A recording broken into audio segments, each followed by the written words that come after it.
Hello, everyone. Today we are going to start our lecture that we started on thermodynamics. So we will start from the place where we ended in the last slide. So in yesterday's last class, I have given you a brief introduction about the bond dissociation energy or D0. I have told you that this bond dissociation energy or D0 value is reflect the relative energies of the reactants and the products. And there is a very important factor that needs to be considered in this case is the electronegativity.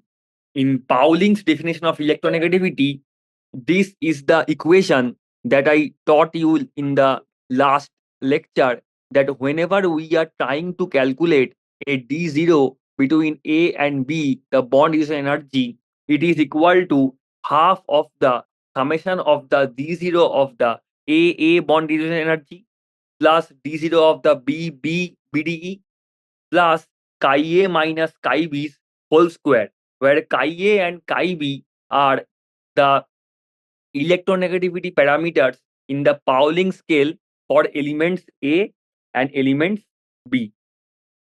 So with this, also we knew a bit about the definition of the Born-Haber cycle. So today we will start our discussion with the lattice energy or lattice enthalpy. That is a very well-known parameter in the field of thermodynamics. And then we will see how a Born-Haber cycle looks like, and by the help of a Born-Haber cycle, how we can predict the lattice enthalpy of a specific compound. So we will start today's lecture with lattice enthalpy. Now you know that ionic solids are very stable compounds. So whenever I am talking about an ionic solid, it is meant that a very well-known ionic solid that you guys encounter in our daily life is the table salt or the NaCl, which is required in almost every kind of food items that we take. So NaCl is a well-known ionic compound, and this is a very stable compound. Now, the enthalpy of formation of the molecules cannot alone account for the stability. So, whenever I will tell that NaCl is a stable compound, just only saying that the enthalpy of formation of NaCl, that is delta F H, that is the enthalpy of formation in the standard state. So for standard state, I will put a negative sign over here. And since this is for NaCl, I will write NaCl in the subscript. So ionic solids tend to be very stable compounds. The enthalpies of formation of the ionic compounds alone cannot say why it is stable. Now, these compounds also have a very high additional stability due to their high lattice energy. Now, this term might seem new to you. That is the lattice energy of the solid structure. But this lattice energy cannot be directly measured or counted. Now, with the help of a Born-Haber cycle that we will discuss very much in this present class, will allow us to understand and also to measure the lattice energies of the ionic solids. So, what we learned, that lattice energy is kind of a measurement which helps us allow to account for the heavy stability of an ionic solid, just in the case of NaCl. Now, in this case, we will introduce the idea of lattice energy, as well as also we will see how we can calculate it with the help of a Born-Haber cycle. Now, before going to the depth of Born-Haber cycle, we have to learn each and every parameter that we will use in this lecture. So let's start with our basic conceptual idea of lattice energy. Now, lattice energy is a type of a potential energy which may be defined in two ways. In one definition, we can say the lattice energy is the energy required to break apart an ionic solid and convert its component atoms into gaseous ions. Suppose we have a lattice compound, an ionic compound, which is termed as AB.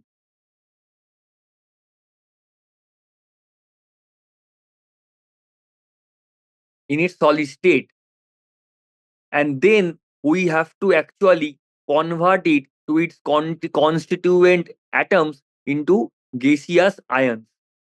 So we will make A plus gaseous. So we are considering A as the cation,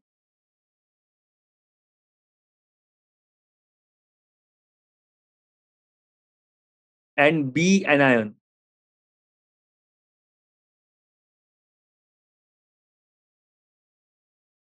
So in one definition, the lattice energy is the energy required to break apart an ionic solid and convert its component atoms into gaseous ions. Now, this definition causes the value for the lattice energy to be always positive, because to break apart a solid between two gaseous ions, we have to always provide some kinds of some amount of external energy to the system. That's why it will be an endothermic reaction. The other definition says the lattice energy is the reverse procedure. So it says that it is the energy released when gaseous these ions bind to form an ionic compound. Now, as applied in this reaction, since between two gaseous anions, there will be significant inter-electronic attraction, because they are, one is positively charged and another is negatively charged. And since we are combining this, it will be some release of energy. So then the process will be exothermic, and then the lattice energy will be negative. Its value are also expressed in terms of the units of kilojoule per mole.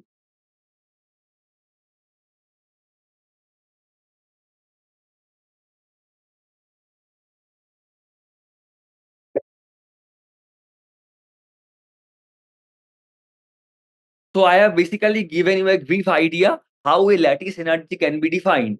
Either a definition can be breaking apart the AB solid, that is the ionic compound, into its constituent gaseous ions, and also when, if the two anions are actually combined to form an ionic solid, this is also called the lattice energy. So in the first definition, so in this forward direction, this process is endothermic, and in this procedure definition, the process is exothermic. So then delta H will be negative. So basically, for our discussion, we will say that whenever an ionic compound, 1 mole of the ionic compounds dissociates into its constituent ions in gaseous state, it is termed as the lattice energy. So lattice energy is actually used to explain the stability of the ionic solids. Now, one might expect that such an order structure to be less stable, because the entropy of the system would be low. You see, lattice energy means whenever in a crystal lattice, all the atoms or ions will be distributed in an ordered way, or ordered array of ions. And since the ordered, in case of ordered array of ions, the entropy of the system decreases. That's why the value of the lattice energy would be low, because it will be less stable. Whenever I will teach you about the spontaneity of the reaction, or the delta G, that is the gas free energy, and delta S, that is the entropy change, I will give you a more vivid idea about the entropy term. But for this time being, you can assume that entropy means the randomness of the atoms, randomness of the constituent particles. So whenever the entropy is increased, that is the randomness is increased, there offers some stability. So in case of a lattice structure, since the atoms or the particles are such arranged that they are in a ordered fashion, so then it is very much trivial that we will assume the structure will be less stable, because then the entropy of the system will fall down. However, in case of lattice crystalline structure, each ions interact with the multiple opposite chargely ions. Now, which causes a highly favorable change in the enthalpy of the system. A lot of energy is released as the opposite ions are charged ions are interacting. You see over here the A cation and the B anions are completely negatively, positively, and negatively charged.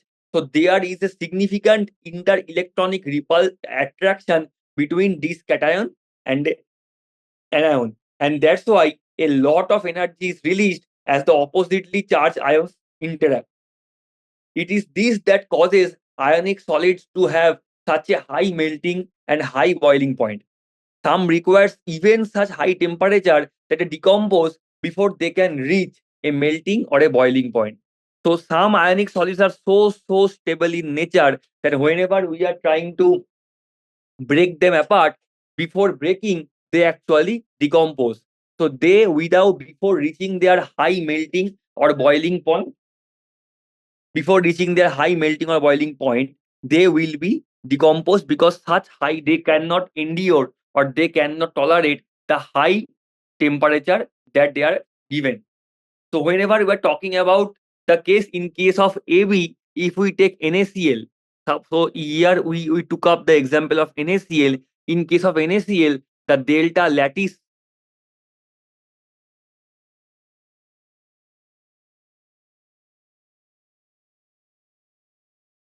will denote as lat. So delta lattice H minus, that is in the standard state, is plus 788 kilojoule per mole.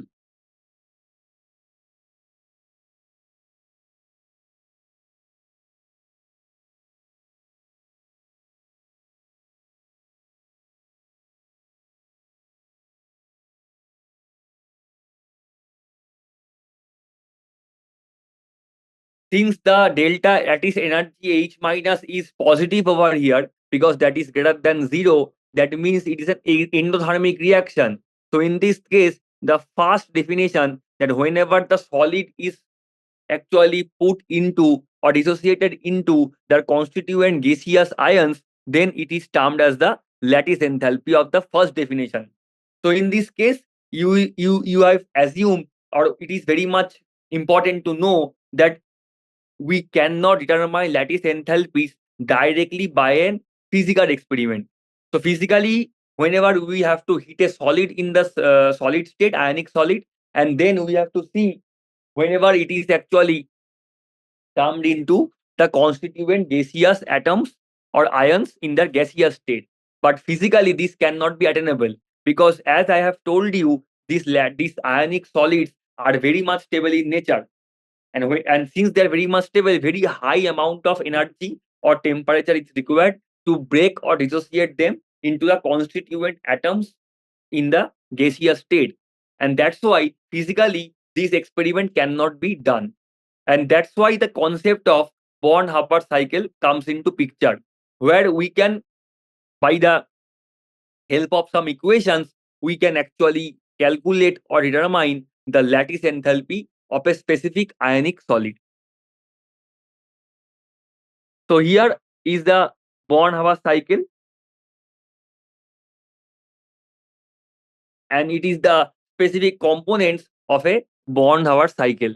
So before even going to the depth of a Born-Haber cycle, we have to determine the lattice energy of an ionic solid, the ionization energy of the corresponding cations and anions of the electron affinity, the dissociation energy, the sublimation energy, heat of formation, and ultimately the concept that we learned in some previous section, that is the Hayes' law.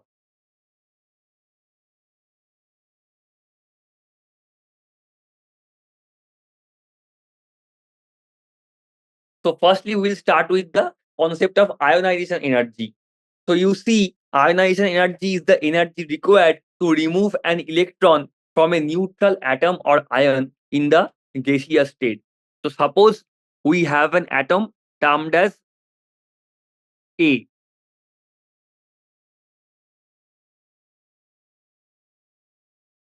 which is in its gaseous state. And then we have to take up the outermost valence electron from A and make it as a cation, that is A plus.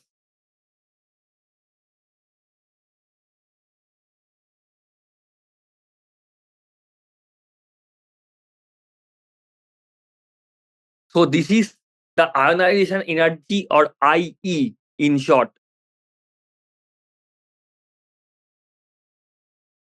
So ionization energy is the energy that is required to remove the outermost electron from a neutral atom or ion. Now this process always requires an external input of energy, and thus ionization energy is always having a value of positive. So in general, ionization energy increases across the periodic table, as you have learned in the chapter of periodic table. From left to right, ionization energy increases, and it also decreases from top to bottom. Now there are obviously some basic exceptions, usually due to the stability of the half filled and full filled orbital. You know, this is the classical trend of increment of ionization energy, but as you have seen in case of p orbital, the p3 and p6 configurations are very stable. So for these cases, the ionization energy becomes high. Also in case of d orbitals, the d5 and D10 configurations are very stable, because they are having half filled or full filled orbitals. And in case of F orbitals, the F7 and F14 configurations are very stable, because they are half filled or full filled. So these are some exceptions for ionization energy. The next term that we have to deal about is electron affinity. Now, electron affinity is the energy released when an electron is added to a neutral atom or an ion. So that's the opposite procedure of ionization energy. Now, usually energy is released, it is already having a negative value, but due to a definition of electron affinity, it is written as a positive value in most tables. Therefore, whenever we use it in calculating the lattice energy, we must remember that we have to subtract the electron affinity, not add it. So, in general, electron affinity will increase from left to right across the periodic table, and it will decrease from top to bottom in a group. Just the opposite trend from the ionization energy. Next comes the concept of dissociation energy.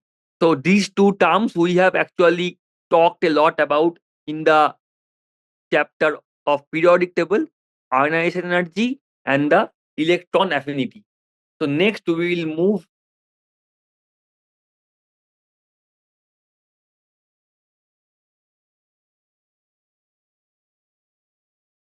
to a definition of dissociation energy. Regarding dissociation energy, we have talked a bit about in the last class, that is termed as the D0, or the bond dissociation energy. So it is the energy from the definition of the fact,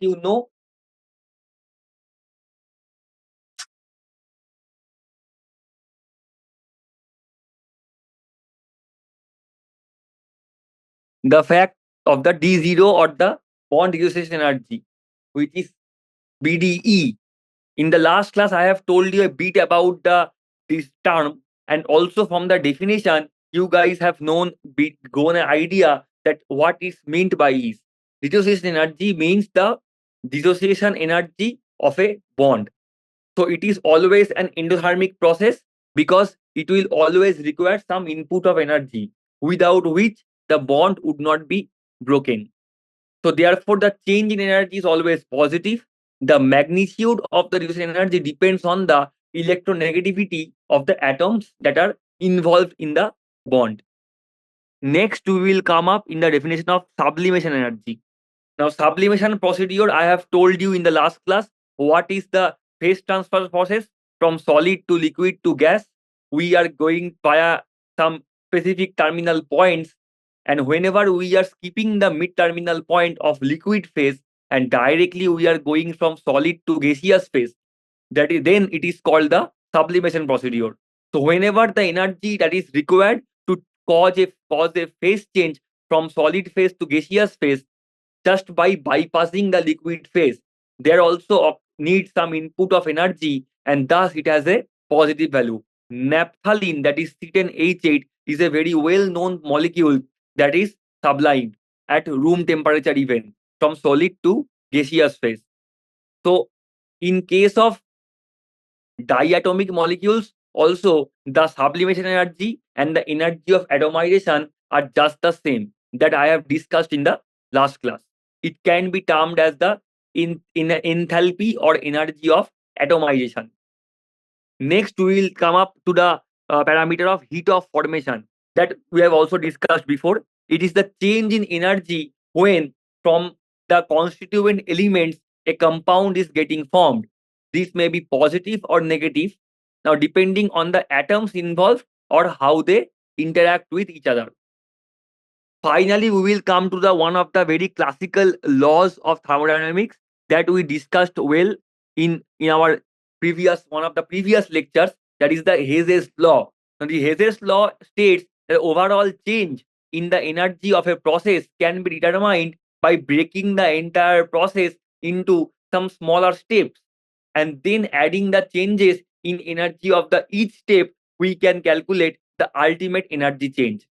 Now, Born-Haber cycle is essentially Hess's law that is applied to a ionic solid. It is nothing but a Hess's law.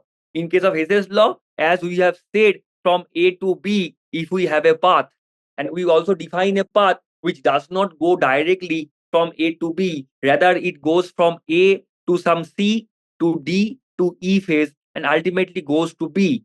And since enthalpy change is a state function, its value does not depend on the path. So the total enthalpy will be same in both the procedure. And then comes the concept of Hess's law in ionic solid compounds.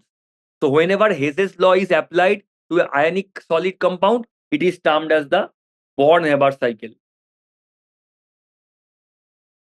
So with this, we have got a brief idea about the specific terms that we will discuss in case of the Born-Haber cycle.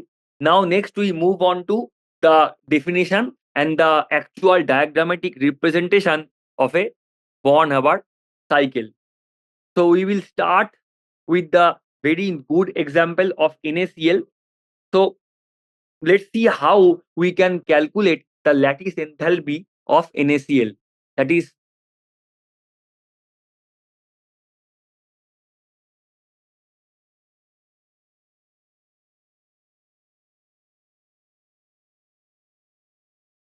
it is a solid at room temperature, and we will calculate the lattice enthalpy of NaCl. So what are the actually typical procedures? So firstly, we have to make Na solid to Na gas. So firstly, we have to make this Na solid to Na gas. So what is the lattice energy for this procedure? The enthalpy diagram will be as follows. So we will first make from Na solid and half moles of CO2 gas, we can form the delta HA formation of NaCl.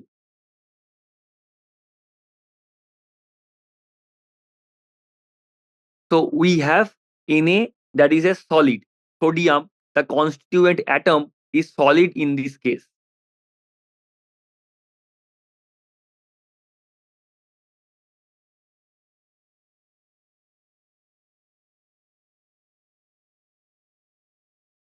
And the other constituent component, which is Cl2,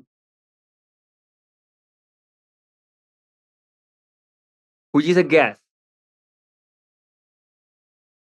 And by combining Na solid and half Cl2 gas, we can actually make NaCl.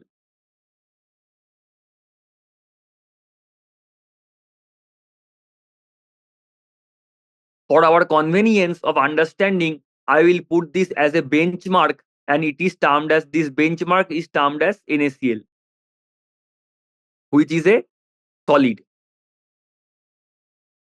So this is the direct formation of NaCl. So that's why from Na solid, that is sodium solid, and from Cl2 gas, we will perform the production of NaCl.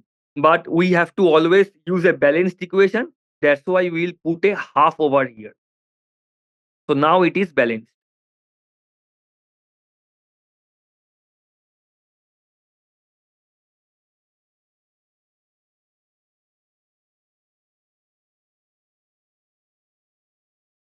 So we are here, which is Na solid plus half Cl2 gas will produce a NaCl. And since from the constituent atoms we are producing NaCl by the definition on thermodynamics, this is nothing but the delta F of H, because it is the enthalpy of formation of NaCl.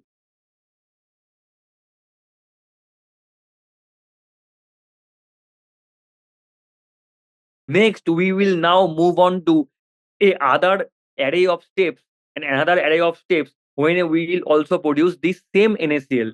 So first, what we will do? First, we will produce the sublimation energy, because firstly we need to make this Na solid to Na gas.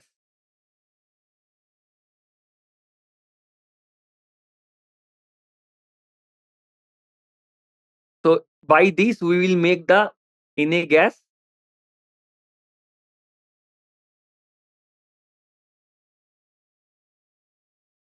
and since Cl2 is already a gas, we do not require anything here.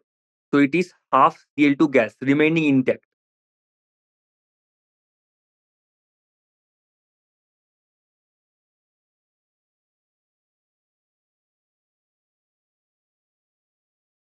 So here we gave the energy of sublimation, because as I have said in the last slide, from solid to gas, by bypassing the liquid phase, if you are directly going, it is called the sublimation procedure.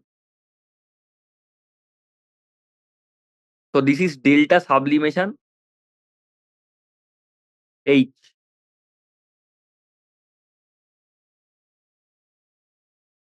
minus.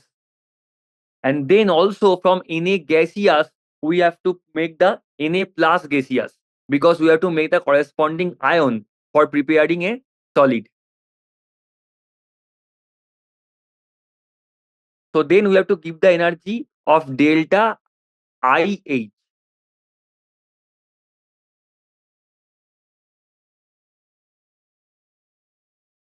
minus, that is in the standard state.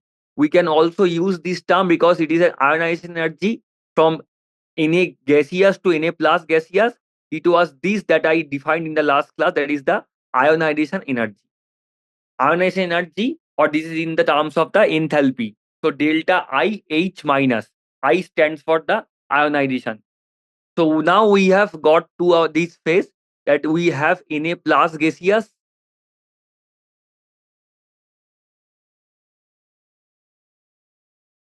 plus half Cl2 gaseous.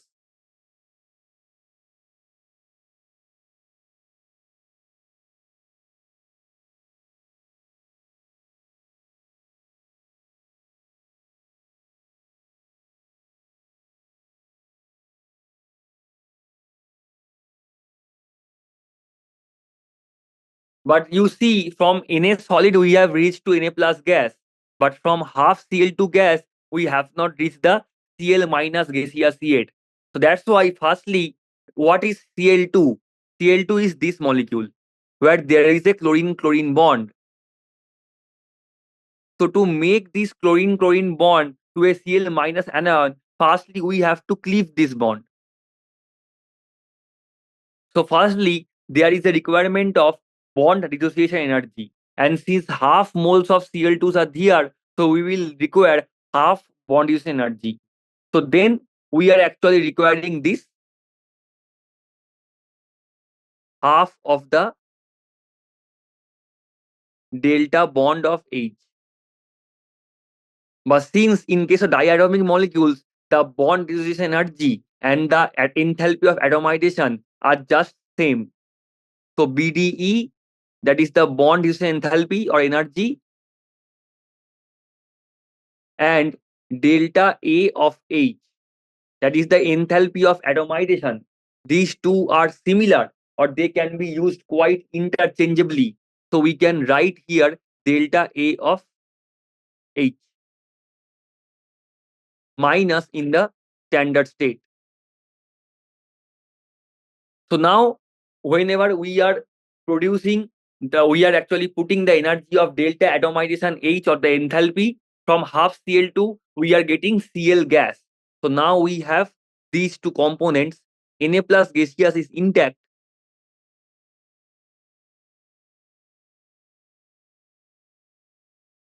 and we have got the Cl gas.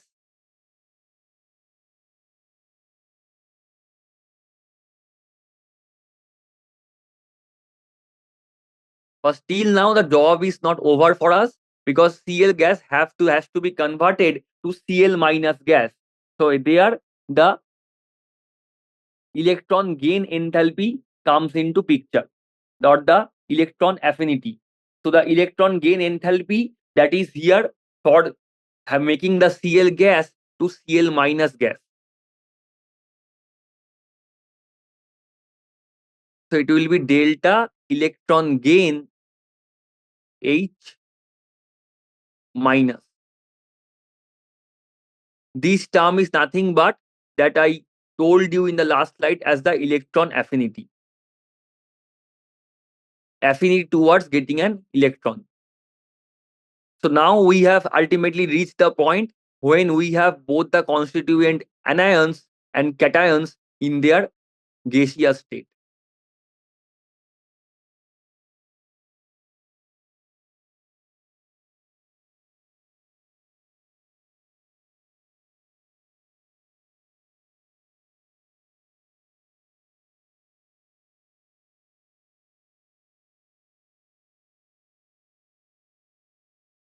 And lastly, this Na plus gaseous and Cl minus gaseous is combined together to by the enthalpy of lattice energy to produce the NaCl solid.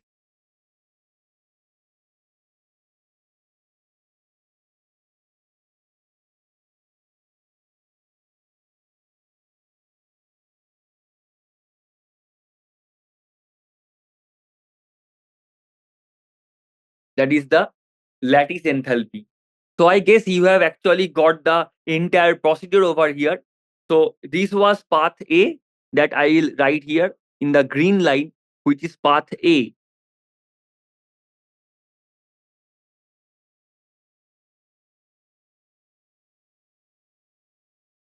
And the blue line indicates that it is path B. This entire path is B.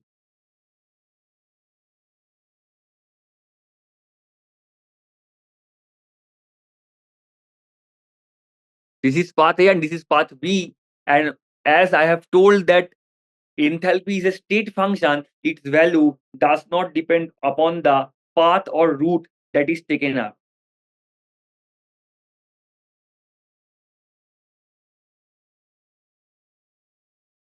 So I guess you have got a clear idea about what I am trying to show you over here. Because the lattice enthalpy is such a parameter that in the lattice enthalpy cannot be determined experimentally, because I have told you the reason already. And since enthalpy is a state function, now we will apply Hess's law over here. In case of Hess's law, in a solid, its value does not depend on enthalpy value does not depend upon the path or route that is taken up. And since we have got the path A, which is by the definition that from the constituent atoms in their elemental state, we will form the solid, and that's why it is called a delta FH minus, which is right here. But then we took up a different path. In this path, we have 1, 2, 3, 4, 5 steps. And in these 5 steps, in each step, we have defined a specific kind of energy or enthalpy. The first step, Na solid to Na gas, because we had to reach from Na solid to Na plus gas.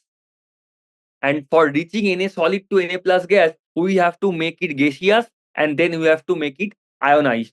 So from Na solid, we are making a Na gas by the enthalpy of sublimation, and then from Na gaseous to Na plus gaseous, we need it enthalpy of IE, that is the ionization energy, or the enthalpy of ionization, that is delta IH minus. Also, from half Cl2, we need to go to Cl minus gaseous. And for this, we will first give it the bond use energy. That's why the Cl-Cl bonds may cleave.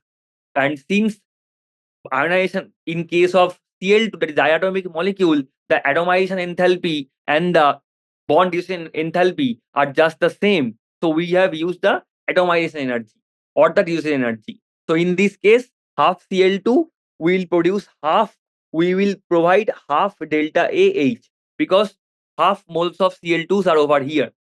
So half of delta H minus is required for making half Cl2 to 1 Cl gas. And then 1 Cl gas is formed. To prepare 1 Cl minus from 1 Cl gas, we have to provide the delta electron gain affinity H minus, or just the electron affinity, that is EA. And finally, when we have got the Na plus gaseous and Cl minus gaseous, we will provide the lattice enthalpy value so that ultimately the NaCl solid is produced.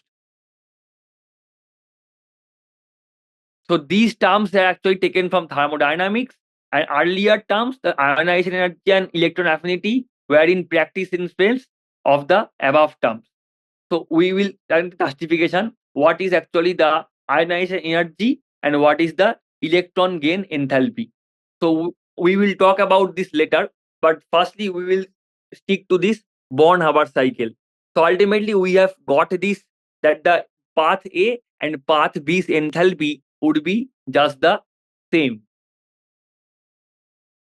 So if we apply Hegel's law, we will ultimately get that delta lattice of H minus is all the values that will be together. So in this case, we will have the equation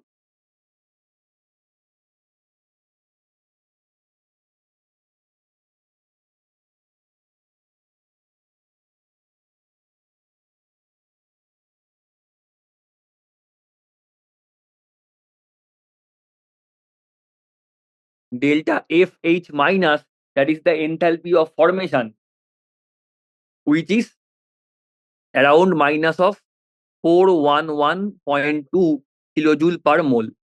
All the values are actually in kilojoule per mole. So I will not write it in multiple times. So it is actually all the delta energy values are given in kilojoule per mole. So the delta FH minus for NaCl is minus of 411.2. We have the delta sublimation of H value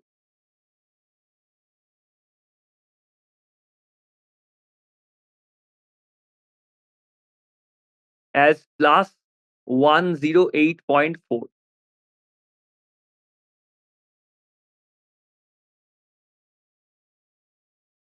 The delta ionization H value of Na is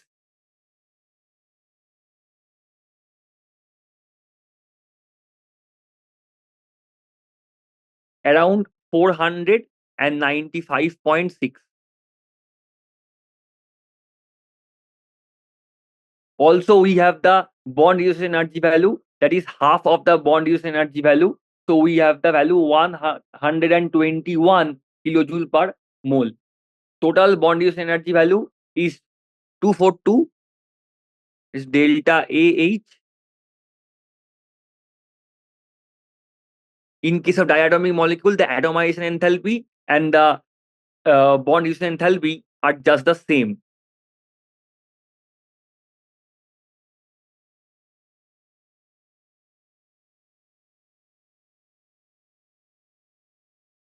Two 42 kilojoule per mole.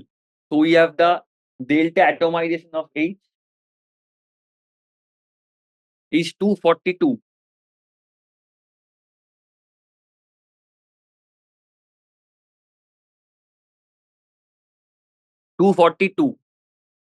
So we have now got this.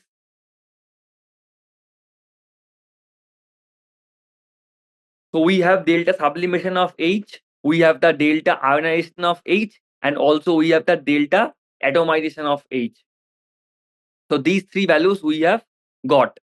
And also we have got the delta electron gain affinity value.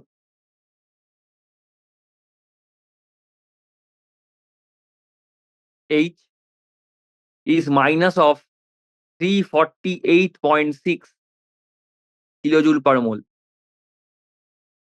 These values are all positive. This value is positive. This value is negative, and formation value is also negative. And ultimately, we need to know about the delta lattice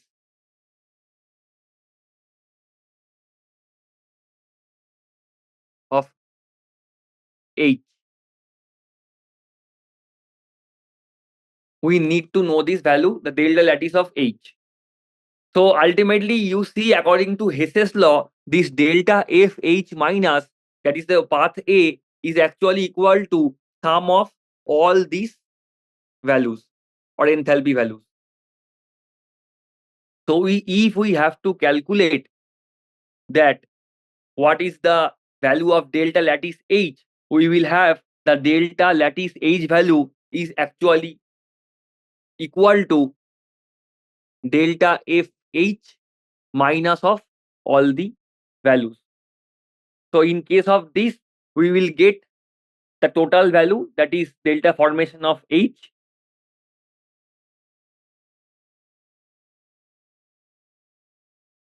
from Na plus and Cl minus gaseous, we are producing NaCl, that is solid.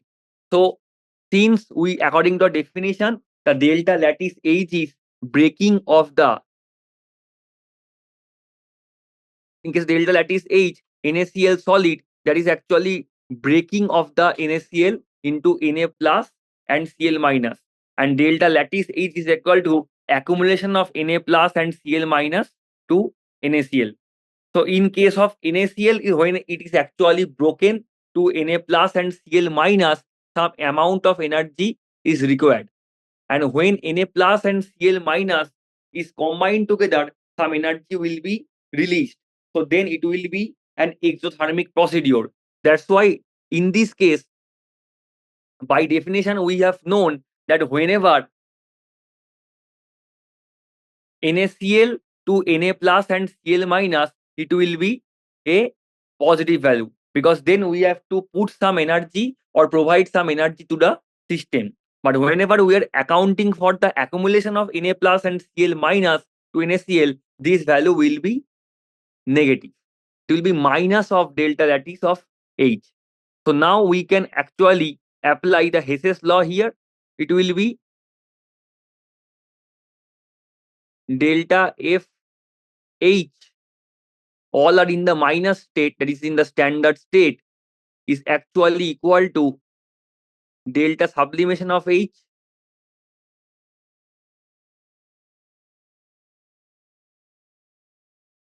plus delta of ionization of H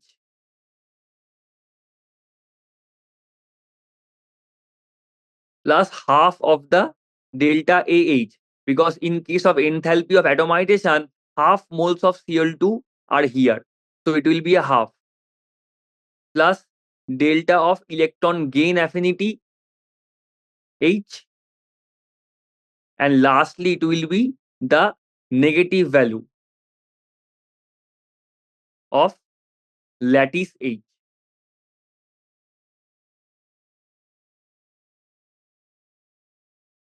So if we calculate from here, we'll see, if we take up the lattice negative value to the left hand side and put the delta FH on this right hand side, we'll have delta lattice H.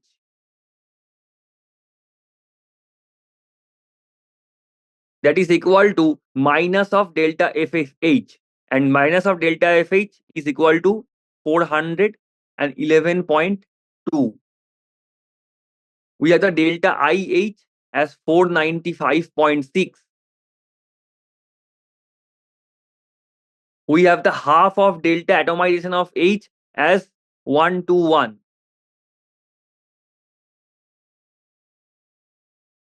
We have the delta of electron gain affinity as minus of 348.6. 6.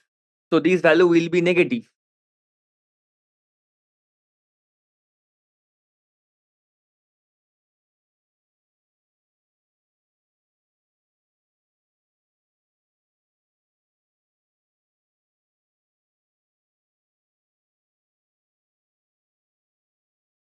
So delta ionization of H we have, and also we have to add the delta sublimation of H, that is 108.4.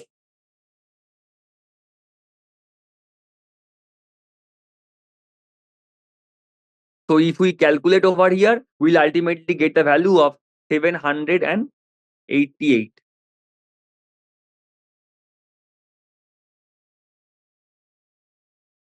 That is the lattice energy of NaCl. So by applying the equation of the Hess's law over here, we have seen that in case of NaCl, how by applying Hess's law, this is nothing but Hess's law. And in case of Hess's law, we have said because enthalpy is a state function, its value does not depend on the path. And delta FH is actually equal to delta sublimation of H, that is the entire path B procedure. So for the path A, what is the change in enthalpy? And in case of path B, what are the procedures? This entire additional value will be just the same. And that's why by applying Hess's law in this case, we are actually getting the value of the delta lattice energy. So that's how, by the help of a Born-Haber cycle, we can actually predict what is the lattice energy of a specific compound. So this is actually another diagram for the Born-Haber cycle. In case of Na solid plus half Cl2 gas, we are directly producing NaCl solid, and the enthalpy of formation of this one, delta HF0, or in minus. Previously, the 0 was used for denoting the standard state, and for nowadays, the negative sign inside a circle is taken up for the standard state. So Na solid plus half Cl2 gas, this was path 1. Delta HF formation, directly we are producing NaCl, and this was the another path. In this path, the processes were quite different. In this case, firstly, we need to produce the delta HA0, that is the enthalpy. So here, in case of Na solid plus half Cl2 gas, we are giving the delta Ha0 and half of the bond dissociation energy, that is Hd. So from Na solid to Na gas, we need some energy that is required as delta Ha0, and from half Cl2 plus half gas, we require the energy of Cl gas, energy of the bond dissociation energy. From Na solid to Na gas, we need to give it the atomization energy, that is called the delta Ha. Also, it is termed as the sublimation energy. So in this case, also the IE plus IA is required, because energy gain will be required for Cl to produce Cl minus. For Cl to Cl minus, we require the EA value, that is the energy, that is the electron affinity value. And also from Na gas to Na plus gas, we require the ionization enthalpy value, IE. And finally, when we have got the Na plus gaseous and Cl minus gaseous, by combining these two cations and anions, by providing the energy of delta lattice, that is this one, we may produce the NaCl. So the Born-Haber cycle can be reduced to a single equation, where the heat of formation, that is delta HF0, delta HF0 is actually equal to all the parameters of the second path. We have delta HA0, that is the enthalpy of atomization for cation sodium. We have the bond use energy, that is half of the delta HD0.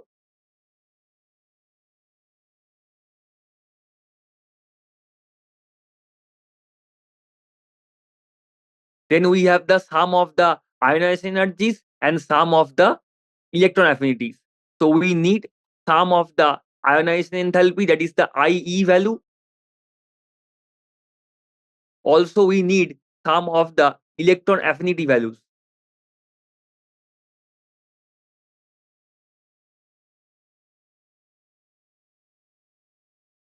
Plus, we are getting the ultimately the lattice energy, the delta lattice H 0. So these are the terms that we have. So delta HF0 is equal to summation of all these terms. So in this general equation, the electron affinity is added. But whenever we are plugging a value, determine whenever the energy is released, that is the exothermic reaction, or the energy is absorbed, that is the endothermic reaction.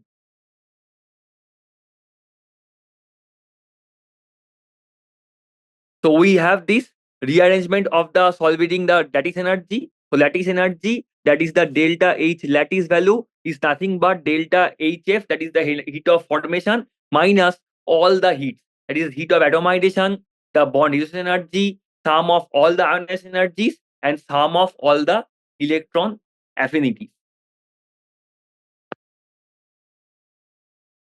So here I told you that I will discuss a brief about the electron affinity or the electron ionization enthalpy. Let me show you over here what I'm trying to say. Yeah. So we have the ionization energy and also we have the electron affinity, and they are actually defined at absolute zero temperature. Ionization energy and electron affinity. These two are defined such that they are at absolute zero. So they are in a 0 Kelvin temperature. But at any other temperature, the heat capacities for the reactants and the products have to be also taken into account, because at absolute zero, the heat capacities can be actually zero. But at our room temperature or experimental temperature, the heat capacities may differ significantly. Suppose for ionization, we have this M gaseous to M plus gaseous with an electron.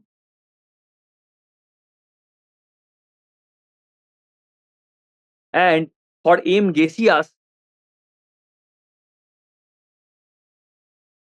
if we take up an it takes up an electron, it is M minus gaseous. So this is for ionization energy, and this one is for electron affinity, electron gain.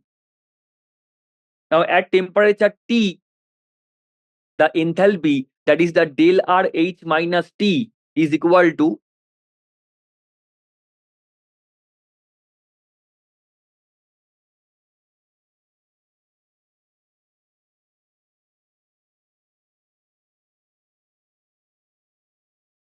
it's a del R H minus at absolute zero.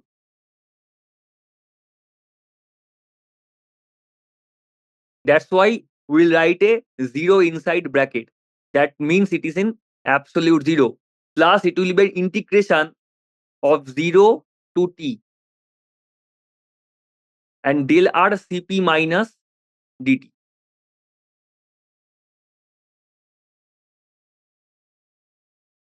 So this integral term is actually extra over here. And the value of Cp for each of the species in the above reaction will be a 3 by 2 R, because it is a monoatomic gas. So the value of Cv is 3 by 2 R.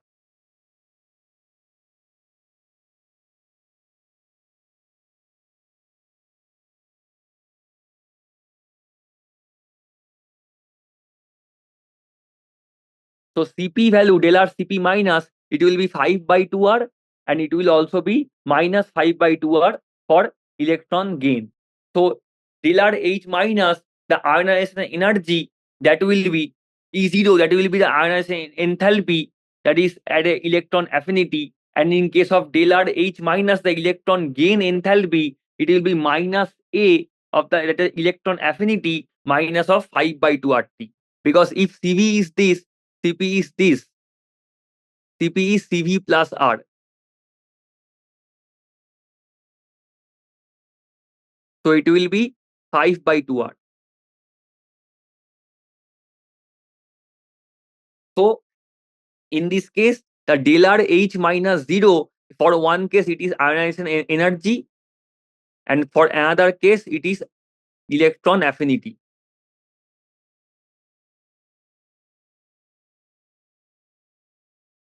So it will be del R Cp minus 0 to T dt. And whenever we are talking about these things, the del R Cp, this 5 by 2 R dt will come into picture.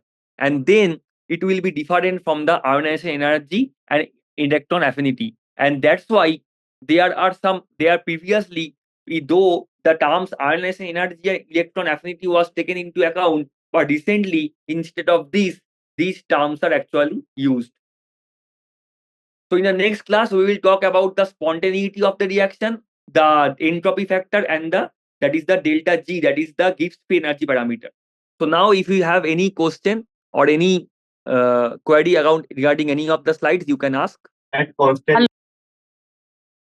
Hello hello hello sir, अगर हम born Haber cycle की बात करें तो या ये हाँ तो सर क्या हम हीट कैलकुलेट कर सकते हैं एंथैल्पी की तरह at constant volume by the help of Born Haber cycle? heat energy at constant volume. Yes sir. But whenever we're talking about this Na plus and Cl minus, because the volumes is actually not kept constant, but by using this equation that you can see the Cv and Cp by another equation we can actually calculate. Because if you can calculate the delta H value from Born-Haber cycle, right? We can calculate. Yes.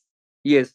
So by using the delta HF value, we can calculate the delta H, and then you can put the value of Cp over here. And then from Cp, you can calculate the Cv value here. Because you know that Cp and Cv is as a difference value of capital R, right? And Yes, if you sir. get the delta H, RH value, that is the ionization energy. This is actually ionization energy that I showed you over here. The del RH value. So from Born-Haber cycle, we can calculate the ionization energy value given we have the lattice energy, right? Okay, So sir. if you get the ionization energy value, then you can use this equation, the del R H0 and del R Cp. And then from del R Cp value, you can calculate a Cv value. So by a passive path, you can calculate the Cp and Cv by Born-Haber cycle.